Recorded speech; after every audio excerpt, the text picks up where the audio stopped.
ನೀಲಿ ಕನ್ನಡದ ಹೊಸ ಸಿನಿಮಾ ಮಾರ್ಚ್ ತಿಂಗಳ 6ನೇ ತಾರೀಕು ಬಿಡುಗಡೆಯಾಗತಕ್ಕಂಥ ಉತ್ತರ ಕರ್ನಾಟಕದ ಪ್ರತಿಭೆಗಳು.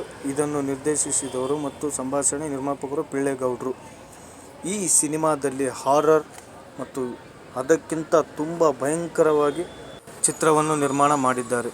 ಹಾಗೆ ಇದರಲ್ಲಿರೋ ಎಲ್ಲ ಹಾರರ್ ಸೀನ್ಗಳಂತೂ ಟ್ರೈಲರ್ ಅಂತೂ ಅಮೇಝಿಂಗ್ ಆಗೇ ಬಂದಿದೆ ಅಂತ ಹೇಳ್ಬೋದು. ಹಾಗೆ ಇದರಲ್ಲಿರೋ ಪ್ರೇಮ ಕಥೆಗಳು, ಸಾಂಗ್ಗಳು ಎಲ್ಲ ಒಂದಕ್ಕಿಂತ ಒಂದು ತುಂಬ ಅಲ್ಟಿಮೇಟಾಗಿ ಮೂಡಿ ಬಂದಿದೆ.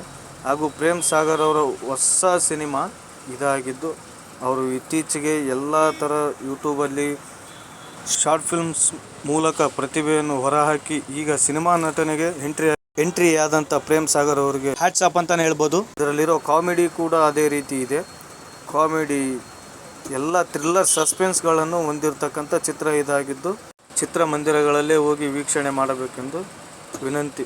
ಹಾಗೂ ಹೊಸ ಸಿನಿಮಾ ನೀಲಿ ಶತದಿನೋತ್ಸವ ಆಚರಿಸಲೆಂದು ಶುಭ ಕೋರುತ್ತಾ ಸಿಗ್ತೀನಿ ಮತ್ತೊಂದು ವಿಡಿಯೋದಲ್ಲಿ.